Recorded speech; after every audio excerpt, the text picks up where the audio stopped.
Welcome back to the Morning Glory podcast, where we hold space for grief, healing, and hope. I'm Jasmine McGlure, and I'm so glad that you're here today. And I'm Mary Miller.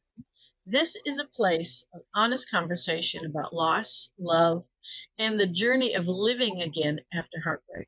Today, we're joined by a beautiful soul who lost her mother and turned her grief into something deeply creative and comforting. She has an activity book and a candle business to support others who are walking through loss or anyone who needs to slow down and spend time with God. And we'll be talking about her relationship with her mom, what grief taught her, and how creativity became a pathway toward healing for her. Whether you've lost a parent, lost a loved one, or just supporting someone who's lost something, this is a conversation for you. So let's lean in together. Here's our conversation with our beautiful guest, Trish Savage. Welcome, Trish. Welcome, Trish. Thank you. I'm so happy to be here. Just really excited to share today. Happy you're with Hey, us. Trish. Yes, wonderful. So excited for this. Can you tell us a little bit about your mom and your relationship with your mom? Sure. My mom was an evangelist. She would talk to anybody about Jesus. Any opportunity she had, she could be sitting, waiting in the doctor's office. It didn't matter. She was going to talk about the Lord. She wanted everyone to experience God and the beauty of God. And she was the kind of mom that, my friends would call for prayer. She was a safe place. She wasn't just my mother, she was my friend. She shaped how I think, how I pray, how I mother, how I lead. She had a lot of wisdom, but even more than that, she had presence, right? She was an intercessor. Being around her made you feel covered. She made you feel like when she prayed, heaven leaned in a little bit to listen to her prayers. She just gave you that feeling. When I was about 9 years old, my mom was diagnosed with colon cancer. And as a young child, I didn't really know, much about what was going on. But I knew at some point it had gotten bad. And I remember the pastor of our church, it was a woman at the time, and she and some of the other women from the church would come and they would pray for my mom when she was sick. And I would come home from school. And as a kid, I used to think, oh my gosh, they're here again praying. But I saw God heal my mom of colon cancer. And so, that anchored me, right? It anchored me in, how I think, how I pray and discern and walk with God. And so she, she was just the kind of mother that, she led me. She influenced me in so many ways, so many good ways. Yeah. Sounds like a wonderful woman. Wonderful. A praying woman on top of that. Yeah. Yes. And what a relationship. Yes. Can I ask you, Trish, how old were you when your mom passed? When my mom passed, I was 48 years old. Okay. Yeah. Oh, wow. So she started battling for her life early on. So she started battling with colon cancer at 9. God healed her of colon cancer, and it wasn't until later in life that a different cancer surfaced, and she battled with that and some other issues. But she lived a very healthy life, evangelizing, speaking the word. My mom was the kind of woman that you would invite to speak at a woman's tea or, to speak at a woman's event. So I was able to see her use the platforms that God gave her just to share her wisdom. And so, she lived a beautiful life and then fought with cancer later again in life. Mm-hmm. Wow. When you started taking the, and I don't know if this was your first loss, but all loss is different, regardless whether if this was the first significant one or not. Each relationship is different. Was there something or anything that surprised you about, this grieving journey with your mom in particular? Anything that kind of caught you off guard? So I lost my mom, and then a year later, I lost my dad. So I would have to say what surprised me the most is that I didn't realize, um, I didn't expect the grief to affect my identity the way that it did, Mm. right? When you think of losing somebody, you think of, you're sad, you're going to miss them. But I didn't realize how much of who I was existed in relation to her, right? And so it kind of surprised me that without her, it was like, I have to now function with all of the things that she taught me in a different way. So her, the things that she taught, they were still there, but now I had to learn how to use them differently, right? I had to dig deep and pull out those things that she said to me and remember those moments and things. So that kind of surprised me that, just feeling like, who am I without her? Mm-hmm. Right? Not just grieving her, not just missing her, but who am I without her? Because for so long, she meant so much and she was so much and she showed up in so many ways. And so the surprising part was, wait a minute, how do I do this without having all of that? Yeah, yeah. Which I think So is a interesting. even Oh, with go ahead. losing your so even with losing your mom, it became an identity issue. Yeah. Yeah, I think so. Because, for me, when I lost my mom, my grief didn't stay the same, right? It changed as I changed. And so what hurt in the beginning isn't the same thing that hurt later as I went through the process of grieving. Um, and so recognizing, at first, yes, it's the sadness of the loss itself and that the person is not here anymore.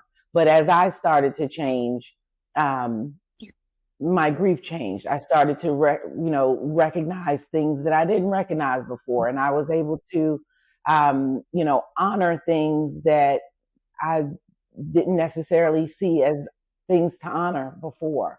And so as I changed and as I went through this journey, I feel like that, my grief changed and my identity changed, and just how I showed up.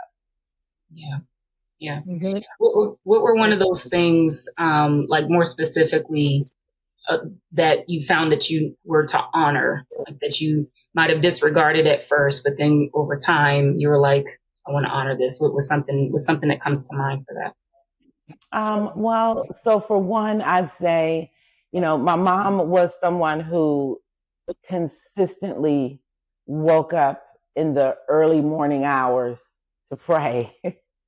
And, I'm the youngest of seven. So I was probably the one that they considered, a little more rebellious. I'm the baby. They got tired by the time I came along. And so for me, I was the one that would, see my mom getting up early to pray. And I would just think like, wow, does it really take all of that? You know what I mean? Mm-hmm. As a young person, you don't know. And so I'm experiencing these things from my mother, but they had no value to me, the way that they did after I lost her and after I, started to learn for myself and God took me on this journey after losing her. And it was really about finding myself and finding me and my identity. And so, honoring the fact that, yes, it does take all of that. Yes, consistency and meeting God every morning. I honor that and her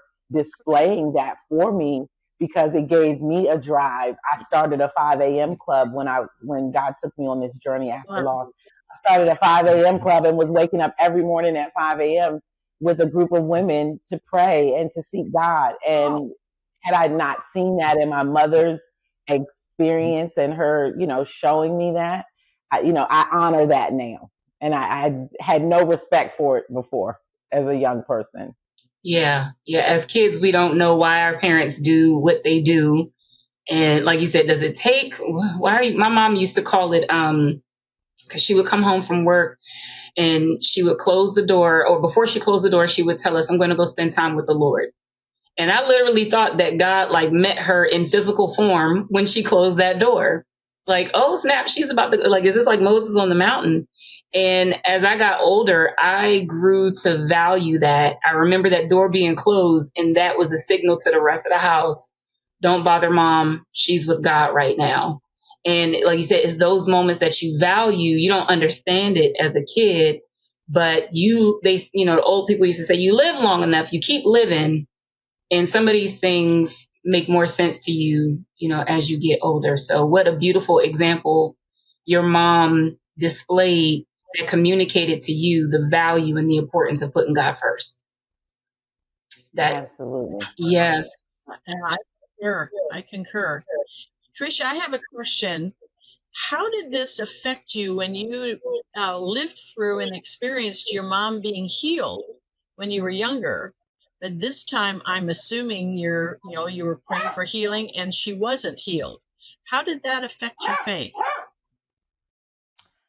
Well, I think the beauty in that is by the time my mother got sick, because I was her caretaker for the last 4 to 5 years. She lived with my family, and I took care of her. And I believe that by the time my mother passed, I understood the ways of God a little more, and I was able to accept that, um, this was her lot, and it didn't mean that, it didn't put me in a place of, God, why, or why not, but instead it put me in a place of, understanding God, um, being able to see that my mom lived, a life where there was legacy. She touched so many people's lives, and I was able to just embrace the beauty of her life and the things that I learned from her. And so when she passed, I didn't feel like I was in a place of necessarily, why do you have to take my mom per se?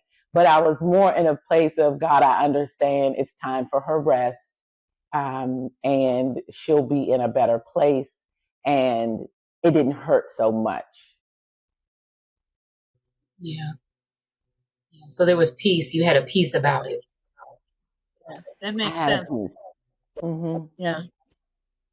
Wow. So, what surprised you the most about entering into the journey of grief? And I think she answered that Probably. with the identity. Was that because I think that was the one I just asked. Okay. Was that the same one, Trish? Well, I mean, yes, but also a hard part of it, was just realizing I had to keep going without her, right? That was a hard part, that, I have to figure out, what does this look like, moving forward without her, without being able, she was the first person I called when I wanted to talk about something. She was the first person I wanted to reach out to share something. I remember when I got a particular job that she would have been so proud of that job. And there was a moment when you know, I wanted to talk to her. I wanted to tell her about it, and she wasn't there. And so those were the hard moments for me, not accepting that she was gone, but the moments when I needed her wisdom and realize, okay, then you have to access it now internally, and so that was probably surprising and hard for me at the same time. Just how do I do this without being able to call her and get that wisdom? How do I tap into that wisdom that she gave me, and just learning how to, how to move in that way. Mm. Yeah. Yeah, that's many times that's a shock when you want something, you sometimes pick up the phone and it's like, oh, that's right, I can't talk to her. Mm-hmm. That's hard. Yeah. It sounds like you might not have been able to call her to get like the specifics of what do I do in this situation, but it sounds like she left you a blueprint of how to do it yourself. So, yeah. Yeah. That's a really good way to put it. And that's why I think I honor her so much, because the one thing we don't realize is, when as we grow up, right, our parents are teaching us something, right? Whether it's good or bad, we're learning something from them. And the beauty is that now I can see that the things I didn't recognize growing up, but all of the things that she took so much time to try to instill and try to display and try to show us, I can see now all that it meant. And you're right. It was a blueprint. I have it now. I don't have her in the physical, but I have all of the things that now hold so much value to me that represent her. Yeah. Yeah. You don't even realize that that's being instilled in you until we have to. It's like a well that we Mm-hmm. now can draw on, but we don't even realize at the time that that will is being instilled in us. A Mm-hmm. combination of your mom, your wisdom, and God all kind of mixed together, because a lot of that wisdom from your mom came from God. Mm-hmm. It's interesting that you say that, because it was a mix for me at sometimes. Once I realized, how to truly honor without the sadness, right? It was almost as if joy and grief was coexisting at the same time, because the grief of not having her here, but the joy in what I'm experiencing in not having her here, if that makes any sense. That's kind of the thing I've learned with grief. Before grief, you feel like emotions can be compartmentalized. Like here is sadness, here is joy. And when you're having an experience, you can only feel one thing. But grief is it's almost like the movie Inside Out, where sadness goes back and touches every joyful memory. And so joy and sadness are coexisting with every memory that you have. Um, and even though it's sad and heavy, you're also getting some, like you said, wisdom even out of that, even out of your sadness. Mm-hmm. Yeah, so it's not one thing. So I want to segue it from, I mean, it's into the same vein that your mom left you a blueprint. And I didn't even mean to say that on purpose, but it goes perfectly in line with your book, activity book, The House My Mother Built. Um, I love, because I have favorite scriptures that go with this, and I think they're the same, some of the same proverb scriptures. But talk about what inspired you to create an activity book out of your grief experience. So the book, I created what I needed, Mm, basically, right? So there were days when, I just I couldn't journal. I didn't have the words, but I could sit and I would light a candle, and it comforted me. And I started to color, right? Because there were no words, but I needed to release that, right? And so I just started to, get the little activity books, or and I would just color on my iPad. I would have apps where you just color a picture, and it just allowed me to just kind of breathe. Right, I needed something gentle, something that I didn't feel like was trying to tell me how to heal or rush me through it. And so I feel like the book kind of meets people where they are. It's a companion, right, to the grief that you're feeling, because grief, it lives in the body. It's not just in your mind. It lives in your body. And so, the coloring, the moments of sitting with a candle burning nearby, the reflection, the pauses, it was really just regulating my nervous system, and just keeping my peace. And it invited me to just be present and not try to figure things out. Just sit in the moment and just hear from God and talk to God. And so the idea of the book came as I started to realize, my mother's true legacy lived in all the lives that she touched and what she built. And so the house that she built for us it was full of love and faith and wisdom, and I wanted to capture that. And so it led me to do so by literally walking through rooms in a house and sitting in those moments in each one, because as women especially, we're building houses, right? In how we show up for our family, and how we show up to others around us. That's the legacy that we're building. And so I wanted to honor that, and it just felt right for me to walk through a home, because when I think of home, I think of my mom. I think of her being in the kitchen. I think of, sitting in the living room and, mom, let's watch a movie together. And, I think about those moments. And so the book and walking through the rooms of a house, which is what the book does, it literally starts you at the entryway, and it has you just kind of sit in those moments. What did your mom teach you here? What are some things you remember um, about each of these places where you may have spent time with your mom? Jasmine, you mentioned your mom going into the closet to meet with God, and so I wanted to draw from those things. My mom had a prayer closet too, and that meant something, right? It wasn't just your mom going behind a door and closing the door. It represented something. It represented, her consistency with God, her quiet time with God. And so the activity book is really just kind of forcing you to sit in those moments, capture them, and put them somewhere where you can come back and look at them later. There's pages in the book for you to capture, pictures or recipes. My mom was good for some, really good recipes and passing on recipes. So the book invites you to capture some of those memoirs and, stick them in the book and put pictures. And it was what I needed.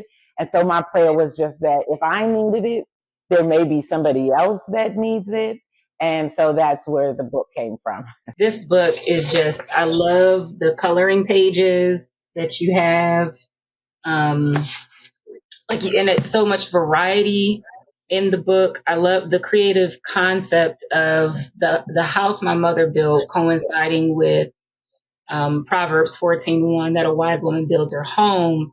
And then being, like you said, going from room to room. And how did my mom build my house? How did she?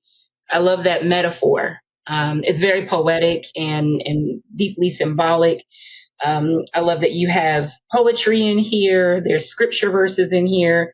It's like you touched on a variety of ways to process someone who's lost a mother that they had a really deep and good connection with. Like they had a really good relationship with their mom. And there's nothing like the nurture of a mother.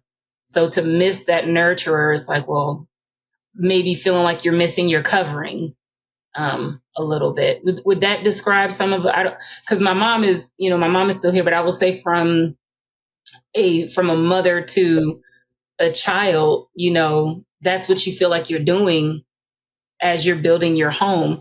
You are that mother hen. They're under your wing.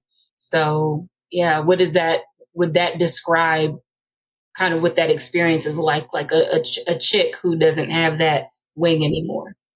Absolutely. And even more so after my dad passed a year after my mom. So um, when I lost my dad, I didn't experience a lot of loss in my life until, I lost my mom. And so losing my mom, and then a year later, losing my dad, and then 2 years later, losing my oldest brother, um, I literally felt like an orphan, right?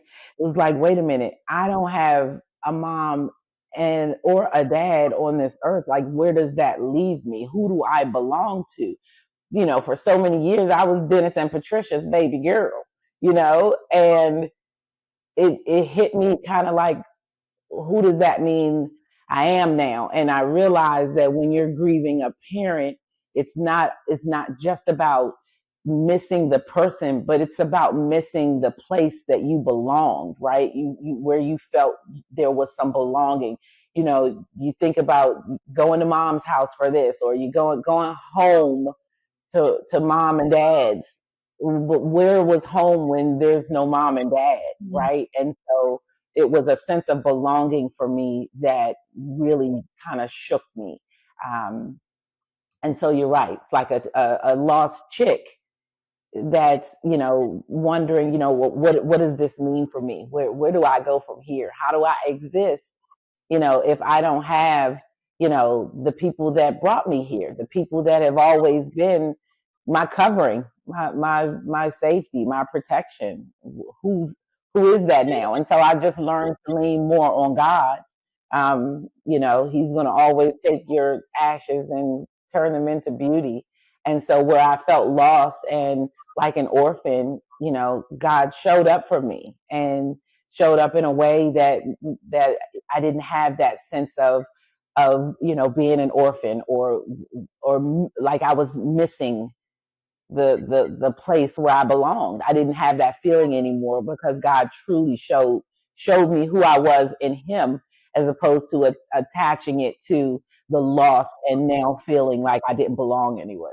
Which is exactly why when we say He gives us beauty for ashes, I can truly speak to that, because although there was hurt and there was pain and grief from the loss, I learned to truly lean on God through all of it. And I learned to truly see Him as, where my foundation and my grounding is, and not to put it anywhere else but Him. And so that was the beauty that came out of that. So I really, for me, candles slow me down. There's something about a candle being lit in the room, for me, just knowing how God, showed up for His people, um, represented by fire in the Bible. And just, it just has always, even as a child, I've had a love for, candles. And so I just hope that, for one, it slows people down, right? Um, just taking moments to pause instead of feeling like you always have to push through. I hope that, lighting a candle, that there's, scents that maybe bring memories, back in ways that words can't, right? Scents go straight to the heart, right? And so I'm hoping that, it gives somebody, um, a place to, feel, comforted. The book, and the candles, again, it's just about being able to allow God to meet you where you are, and, allow His presence to, wrap His arms around you. And we can't do that unless we really just pause and stop and take a moment. So I'm hoping that the book, guides somebody through seeing the beauty in losing their mom. And then I say that because it's odd to say beauty in loss, but I was able to find beauty in it. It's a part of life, right? So it's something we can't avoid, but being able to grow from it and take the experience and turn it into something beautiful. That's what I'm hoping, that the book becomes a memoir, a keepsake for somebody to go back and reflect and smile, and read a memory that they wrote about their mom, and see the good in it, and see the things that she taught you that maybe you didn't realize. I think the book forces you to, really sit in those moments. And yeah, my mom used to say this all the time. And, as a young child, you may not have thought about what it really meant that you heard her say something, over and over. But this book will force you to sit in that moment and say, you know what? Now I see exactly what she meant when she used to say this. And that's what I want from the book. Not for it to necessarily be just, um, to just hold your tears, but to hold moments that you truly value, and, hold her legacy that you can look back and feel good about, not feel, weighed down by grief, but feel good about. Look at this book and just really feel good about what you've created and what your mom built. That's what I want. So my seven signature scents. So my business is called Seven Pillars Home, and yes, it comes from Proverbs 9, um, and it also comes from James 3:17, right, where he talks about the attributes of wisdom. And so the seven signature scents are created based on those attributes of wisdom. First, it's pure, and then it's peaceable and gentle and yielding and full of mercy and good fruit and unwavering and sincere. And so each of those represent are represented by a candle. And so, yes, absolutely. The notes that are in the candles, I chose them wisely. The pure candle, for instance, it has very soft scents that, you know, evoke a sense of peace. And, I have a healing candle, and, I'm just reminded by the sense of,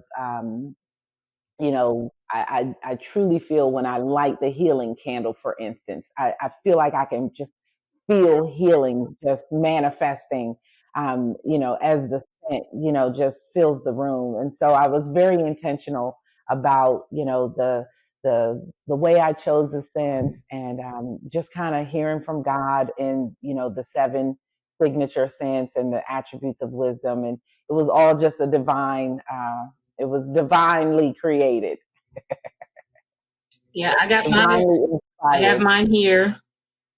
Seven pillars, beautiful, beautiful looking candle. Comes with matching matches. Comes as a whole kit, and I agree with what you said, Mary. That candles set an atmosphere. There's something about light in darkness, for me, that really spoke to me after losing David. And I have a light that I'll click on if I just want to sit in remembrance of him.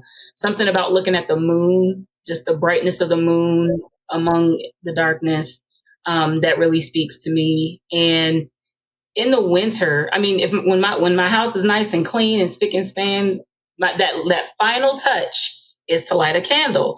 It just, like you said, it just changes the atmosphere. And I don't think it's by coincidence that when people are like, if you see things on the news and when they want to, remember people or do vigils, prayer vigils, that they light candles, that there is something to that. And then, like you said, adding, engaging the senses with smell, being able to, calm and slow the body, pay attention. It's almost like a grounding activity, if you will, where you're engaging your smell, your sight.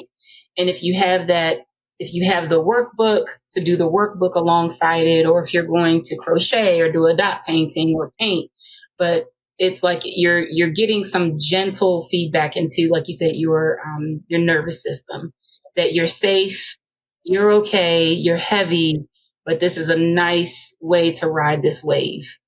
So Mm-hmm. I think that's beautiful. You use the word safe, and one of the things that, for me, I learned that leaning into my faith in that way with, the candle and feeling God's presence, leaning into my faith, it didn't make the grief, I wouldn't say it made the grief easier, but it did make it feel safer, right? Mm-hmm. Because when you lose somebody, there's going to be some type of grief, and it's gonna manifest in some kind of way, right? But being able to lean into my faith through things like the book and the candle and the quiet time, it made grief feel safer, Mm-hmm. right? Yeah. Because I knew God was meeting me there. Mm-hmm.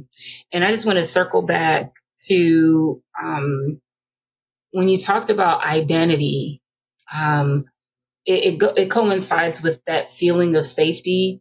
Um, because as a person of faith, sometimes we can be the most harsh when it comes to the least pleasant emotions, right? So if anybody's suffering from anxiety, depression, sadness, things like that, we'll be like, come on, buck up, cheer up. You're supposed to move fast through this. You're supposed to, not supposed to grieve like the world does. It shouldn't affect your identity, and all these other things. But when you get into that quiet space with God, He's not rushing you.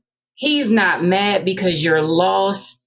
He's not like, I'm supposed to be your identity. You're supposed to find your identity in Jesus. Like he understands. And I feel like that's why he said, blessed are they who mourn. They're going to see the kingdom. And Mm-hmm. in so many ways, I think that we do see the kingdom in a different light, because once you've experienced something that just kind of breaks your world, you do see God differently. You do see the kingdom so different, and you see yourself differently. But like you said, that's kind of the beauty in exchange with the ashes. And I don't think it's like, here's this heap of ashes and we're making just one big exchange. What if he was just taking a little bit of the ash at a time? Because he's just that good, and he's just that gentle, and he's just that kind. Mm-hmm. That we get to see a little bit more of ourselves in him as a result of the things that were broken. And I hope that makes sense. Yeah.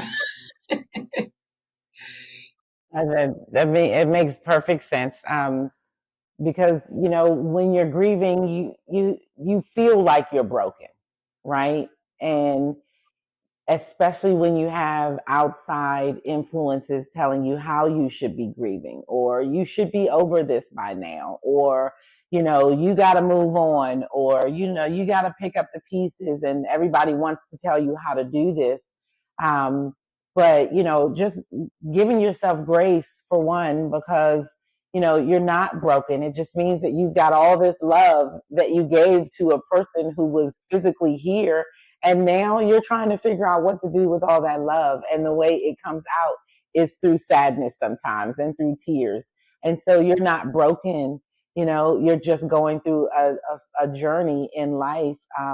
And so you're right. I think piece by piece, every little heap of ash at a time, as we can handle it, right? Because everybody's grief is not going to look the same way. And, and I think God handles us like little birds, Mm, and he understands what you can and can't handle. So this month, your heat may just be a little tiny bit that you're able to exchange, right? But, maybe at another time, as you grow, the heap of ash that you allow God to take in exchange for beauty, maybe more. And so I think that's the beauty of it too, is that we're all individual, and we have to walk our own journey, and just give God room to walk with us and heal us at the pace that is for us, and mm, only for us. yeah. And I want to kind of highlight too, it goes with this, um, that these candles are not just something that's for sale, that there's an entire experience that you offer. Can you tell us a little bit about that experience, that workshop that you do? So I do something called Candles in Conversation, which actually was birthed, I want to say, uh, 25, probably 25 years ago, possibly. God gave me the vision, and I did a demonstration with a pillar candle. He showed me a parallel between how a pillar candle burns, and all of the things that can go wrong with burning a pillar candle if it's not done correctly. And he showed me the parallel of that in our lives and our walk as a believer. And so it's just a beautiful time of talking about, you know, first of all, I love to talk about candles, and I love to teach people about candles. And it's so amazing to me how many people just light a candle and don't really know how to burn a candle, right? But there is a method to it, because it's chemistry. And so just learning so much about the candles, it just evolved into something where I teach you not just about, how to properly burn your candles, but that parallel of us as believers, and how we're all, just a block of wax until God lights that fire in us, and that Holy Spirit lives in us. And then, how we become moldable, right? By allowing God to burn that fire to burn in our lives, we become moldable, and how we're shaped, and how, when a candle cracks, It's like how cracks show up in our life and repairing them. And so I literally walk through the different phases of the candle and relate it to us as believers and different types of believers. And so it's just a beautiful, workshop that God just, gave me. Like I said, started 20 plus years ago, back at my old church. And I did a presentation one night, and people were just like, "Oh my gosh, I've never heard, like, that was amazing." And I didn't do anything with it. It was like, "Oh, I'm glad you enjoyed it," and that was that. And then 20 plus years later, after losing my mom, God brought it back to me, and used that along with me wanting something that I could use to honor my mom, and that's how the candle business came to be. My mom loved candles. Her favorite color was purple, so that's the main color of Seven Pillars. But the experience candle, that I created is all about, our journey as believers. And that's what Candles and Conversations is all about. That's awesome. Which one of the candles in the back is the experience candle? So this is the experience candle. You may not be able to see it very well, but it actually has carved on it each of the 7 attributes: pure, peaceable, gentle, yielding. They're all on the candle. It's a candle that it's made for quiet time, Mm. right? This is not a candle that, sometimes we like to, just burn a candle for a little bit. Blow it out in 20 or 30 minutes. This is not that kind of candle. This is a candle that is specifically for your quiet time with God. It's for a candle when you have devoted time, because of how it needs to burn, which is what I talk about in Candles and Conversation. But it needs to burn. It needs time, right? Mm. Candles have to create a foundation in order for them to burn their subsequent burns properly. And so that's something that most people don't know. So I created this specifically for those moments of reflection. And when you have time to devote and just spend time with God, that's what the experience candle is all about. Well, that is awesome. Trish, I so appreciate what you shared today. It was so valuable, and just your openness and honesty, and being able to share the relationship that you've had with your mother and continue to have. She's not here to receive it, but you're still here to celebrate it. And I just appreciate you sharing your story with us today. Thank you. It was truly an honor. Yes, this was a Oh, teachable I'm moment. glad. So, Trish, how would someone get in touch with you, either to order the book, to order a candle, or even to maybe ask you to come do a Candles and Conversation? How would someone go about that? So you can visit my website, which is sevenpillarshome.com. There is a place on the website for Candles and Conversation, and you can fill out the contact form and reach out if you're interested in Candles and Conversation. Um, I am hosting a Candles and Conversation in March. It'll be a pretty big event. And so you can go to the website. You can also purchase the book, The House My Mother Built. It's on Amazon. You can purchase it there. And you can also reach me by email. You can email me at info at sevenpillarshome.com. I love talking to people. I love talking about candles. I love talking about the journey that God took me on to get to this place. So I welcome, if you have questions about the candles, you can reach out. So I'm available for that. I love it. Awesome, awesome, great. So everybody has your contact information. And real quick, because we may have some people watching this that are not from the area and don't know even where you're from, but where is the candles, the one in March? What city and state is that going to be held in?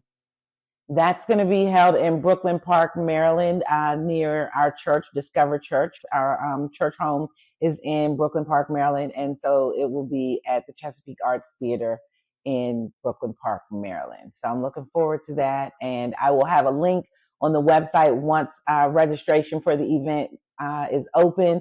There will be a link to register and get tickets under Candles and Conversation on the Seven Pillars Home website. Thank you so much. That's my prayer as well. If just one person is touched or blessed by something that I said. That's always my prayer. So thank you for having me. It was an honor to speak to your audience and to share, whatever I have. I'm willing and wanting to share it to help somebody else. So thank you for having me. Awesome. Thank you. All right. Thank you guys for being with us today. Stay tuned for our next Morning Glory podcast and feel free to watch some of our other episodes. Thank you and have a good day.